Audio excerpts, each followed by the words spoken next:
Welcome to my Hebrew channel, Mila Braika, and today we're looking at an interesting place name. It's Nazareth, of course, in the Christian church. That's a very, very well-known name. However, it's kind of unique in that if you study, if you would do a search, word search of the Old Testament, I want to see what the Old Testament says about Nazareth. No, there's nothing. It's pretty unique. It's a prominent place in the New Testament, of course, because that's where Jesus grew up, and that's where he did a lot of his ministry. But in the Old Testament, it just doesn't show. Now, it doesn't mean that we don't see it in the Old Testament. We don't see it in the Old Testament as a place name. That's most certain. It doesn't appear as a town. It does appear as a concept. It does appear as a verb. In other words, it means nasar means to protect, to care for, to keep safe, to look over, to make sure it stays solid. So it appears as a verb. So in the study today, I'm going to be looking at the verb side of this word. Then we'll look a little bit of geography, in other words, where it was and its position in relation to other places and the geography of the Galilee. And at the end, we're going to look a little bit of archaeology. So we got a lot of things in this study today, and hopefully we'll be able to keep it to a reasonable length today. So let's get on to what we're looking at, Nazareth. I have an unpointed text here because I either have to put a verb in with the pointings or just the name here, Nazareth. So just simply the consonants here of Nazareth. We'll start with some of the places where Nasar, this is the root we're working with, Nun Sadik Resh. The eyes of Jehovah protect knowledge, but he slaps away the words of the traitor. As you know, sometimes I like using, I like using translations that sometimes just sort of fit what the Hebrew even sounds like. So, Enai, this is the eyes, Enai Yehovah. Nasru da'at va yeshalef dibre boged. And so the eyes, the plural here, the concept plural of eyes of Jehovah, Yahweh. Natsru, this is then as plural. They are looking at, they protect, those eyes are attentive. Natsru da'at, knowledge. Dot, this is derived from yada, well-known root of yod dalet aleph, but here's dalet aleph tau, and that is knowledge. But he shlaf. We find this verb, Book of Ruth, when the workers, when Boaz says to the harvesters, just take some of the stalks of grain and pull them out and throw them in the ground in front of Ruth. So it's sort of an extra help, but it means just to pull things away, yeah, it's so it slaps away. Okay, yeshalef, debre, bogad, of the words of the ones who are traitors, or the traitor. It's a singular here.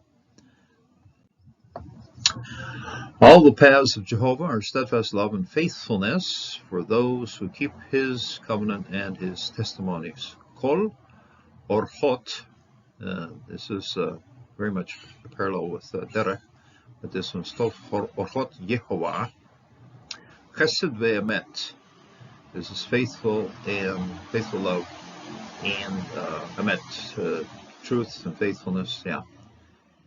It's also used for truth, but here it's Hesed ve'emet. Le notzre, for those who are keeping, those who are guarding, and then this is for those who are guarding. Barito, his covenant, his pact. Edotav,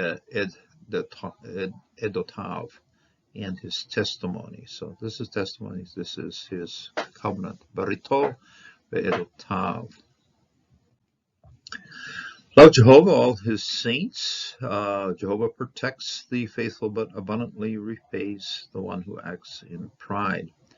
And we have Notzar here as protecting. Jehovah protects. This Oe will be then a participle sequence then of the vowel pointing there, and it's notser, to protect, to be protecting.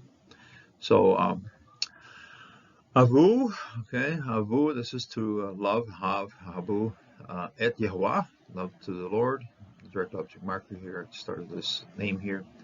And so et Yehovah kol, comes hatuv. They have a metech here, but it doesn't really serve as an accent. We still consider it a non-accented closed syllable, so it's been o. Kol has-zedav, all the ones who are saints, the ones who have chesed. So this, if you take the word chesed, which is loving kindness, and then put a yod in the middle of it, it's the ones who have loving kindness. Okay, the ones chesed would be loving kindness, and Hasidim, Hasidav, the ones who have loving kindness, saints, people, good people. Emunim, the ones that are faithful, who have a faithfulness, and then Jehovah again, but this time there's no direct object marker. We consider Yehovah the subjectant of this verb right here, notser, Yehovah. Notser, Yehovah is protecting, Yehovah is caring for the emunim. He's caring for the faithful ones, plural here. This one, yeah, faithful. We would understand this as a plural, I suppose. So, notser Yehovah. Mishalem el yeter otse ga'ava. And so, but he, Salem, often the word shalom or shalem, we think of, just peacefulness or what have you. But it means to restore something the way he wants it. In other words, he repays. Okay, so this is the sense then. It isn't. In fact, it might be punishment.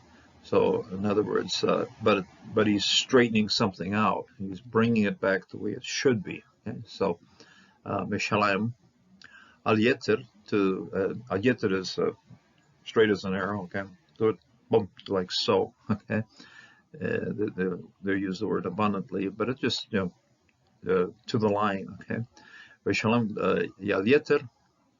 Ose gav, the one who is doing, acting.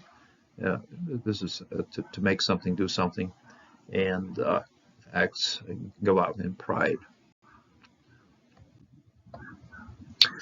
We find an interesting introduction to this particular verse here in 1 Chronicles 24:5. Indicates that when they set out the priestly families to serve in the temple, this was the process they used. They were divided by lot. This was a begorolot, begorolot. Okay? Lot on the end there, begorolot. Ela imaela, so each to each. Okay, each with each. For these were sacred officers of God among both the sons of Eleazar and sons of Ithamar. So here in Chronicles 26, we're going to have a long list of priestly families. Each one has a name, the title holder of the family. And so these families then were assigned tasks within the temple, and all of that carried forward up to the year 70. In 70, the temple is destroyed, and wow, what happened to these people? Later on, we'll find inscriptions, we find historical evidence that they took off for other places around the area, and so we'll find an interesting place where one of the families at least went to, either just before 70 or sometime they arrived there and moved from Jerusalem to these other places. So this passage here speaks about that. Gorolot Ela ima Ela ki hayu share kodesh share el Elohim mebanim Eliasar u bebanim. There's mebanim and bebanim. These are tongue twisters, aren't they? Bebanim Itamar. Okay, so from the sons of Eliezer and with the sons of Itamar. So these were the founders of the priestly families, and then from here on there's a long list of names that most of them aren't don't know a whole lot about them, but yeah, over time inscriptions and evidence has been found as to who they were and what they did. Now, this is then down to the list. We're down to number 17 and number 18. Number 17 is Hetzer, and the number 18 is Ha-Pizis.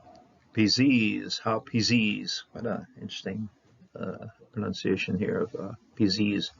So, Hetzer, Sheva Asar, Pizis, Shmon Asar. Okay, Shmon Asar. And so, Sheva is 7. And 10, and Shmon is 8 and 10, and this is the way Hebrew expresses the numbers.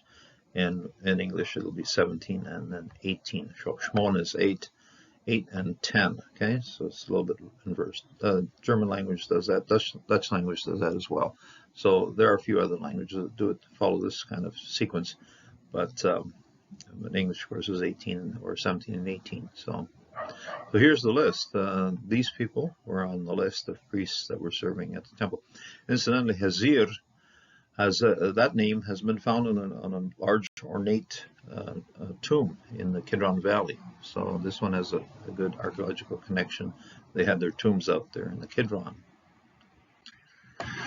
And we have here a fragment, and this was found in the floor of the synagogue. And this was part of the very early excavations they were doing at Caesarea. In Caesarea Maritima, that's the town that, or the port that Herod had established. There was a synagogue on the north edge of the city, close to where the aqueducts would come in. I suppose Jewish people like to have nice flowing water coming towards them. And so they built a synagogue there. This is synagogue, incidentally, was a very important place because it's kind of where the Jewish revolt of 66, what that kicked off, that it ended with the destruction of the temple in 70. The first Jewish revolt. This is where it started. So, but in the floor of that synagogue, they found about 3 or 4 tablets, and this is one of them. And it's very interesting because it has the name, okay, Nazaret, Nun Sadik Resh Tau, okay, Nazareth. That's the name of Nazareth right here. And the people, this is reconstruction here, Hafitzits, the Hafiz people went to Nazareth. Okay, so this priestly family that had been in Jerusalem with the destruction of the temple, they moved to Nazareth. The fragment was found in the floor of the synagogue at Caesarea Maritima. Back in the 60s, the list is based. All of these names here come from 1 Chronicles 24. I have a little map here of the area. This is, of course, the Mediterranean coast, and this is the Jordan River. And running right through here, the Jezreel Valley stretches through here. So it's the Jezreel all the way up to here, and then from here on it becomes the Harod Valley. But it's all kind of one line, and the line of the mountains, or the ridge actually, runs on this side. And there's another ridge running on the other side, not quite as pronounced, but still on the other side. And these are the places where like important things happened here. So Har Carmel, okay, Mount Carmel, where Elijah fought it out with the prophets of Baal. Yokneam, this is a site that's still there. I don't think it's been excavated much, but probably have to look that up. But I remember seeing it on our travels by bus through here. Just pointing, oh, there's Yokneam. You can see it from the road that runs through the valley here. Megiddo, of course, a very, very large tell that has been extensively excavated to such a degree that a lot of the original material has been dug away. And so it's a little hard to, but yeah, between the First and Second World War, the Germans dug the place up pretty thoroughly. So, but yeah, palaces and very, very obviously a place that has a lot of history. So, Megiddo, and incidentally, this is the name that also gives us Har Machadon. In other words, the mountain of Megiddo. is symbolic of the final battle that will end in the world. So this is an area here in which there were certainly many battles. But it's a very fertile land, but also land that is flat and a land that's been fought over quite a few times. And one of the battles, of course, was Gilboa, the mountain of Gilboa. This is where Saul and the Philistines fought it out, with the resulting passing of Saul and death of Saul and his sons right here in Mount Gilboa. His body then was brought from Mount Gilboa here to Bethshan, and so they hung his body on the walls of Bethshan. And this town is not mentioned in the New Testament, but in the New Testament it's known as Scotopolis. In other words, it had a name change, became Scotopolis in the New Testament. Mount Tabor, of course, very important with Deborah and the battles they had with Sisera in this area. Jezreel, an important spot because this was actually the summer palaces of the Samaritan kings, and this is where Jezebel had Naboth murdered, basically, and where Ahab grabbed the vineyard. So this one has been excavated, and some reports as to it fits with what we know of the scriptures too, Jezreel, and that's so Jezreel is the name of a town in ruin right here, and but it's also the name of the valley that runs right through here. This is a fertile flat land. A fool, I've put it in here because this is the modern town. It's a crossroad, and I always kind of feel when I'm across through that crossroad, it's like going through Salina, California. So you have the same sort of feeling as to what a town is, and so this is Afula. And up here above the ridge, okay, right here, up here above the ridge, you have Nazareth. It's not mentioned at all in the Old Testament. You can go through the Joshua list, you can go through the Chronicle lists, and so forth. It's not mentioned as a town. Now, it did exist as a town because the archaeology that's been done there has found evidence of occupation, pottery, and stuff all the way into the Old Testament times. But it either had some other name, or it's quite evident that when the Jewish people returned from their exile, many of them did occupy towns and places in the Galilee. And Nazareth, of course, was one of them. And so when Joseph and Mary came back from Egypt, they established themselves in Nazareth, and it was a good place for Jesus to grow. He had it's called a protected place. Why? Because it's up in the hills. You can't see Nazareth from the valley here, so it's kind of like, oh, it ain't even there. But from Nazareth, you can go out here, and you can go out over here, and you can see the rest of the world from the cliff sides that are south of Nazareth. And so there was a sense of, and it probably influenced the young person of Jesus in that, yes, I'm growing up in a protected place, but yes, and protected by God, of course, but I can also see the world. And the gospel has to go to the world from here. So even the lines and the sight lines from here are really have influenced the ministry. So there's Nazareth, the protected place. That's what the town name means. And from a protected place, Jesus was protected by God, brought the gospel to all the rest of the world. I said that the Jewish people had an opinion, and we do find it in the New Testament. Nathanael replied, okay, now Philip and the other disciples had already met Jesus, and they were super impressed by his teachings and so forth over at Capernaum. And then they come and they tell Nathanael. Nathanael, yeah, he's got an opinion about the place. Nathanael replied, can anything good come out of Nazareth? In other words, it's too small, it's too unimportant, it's unknown.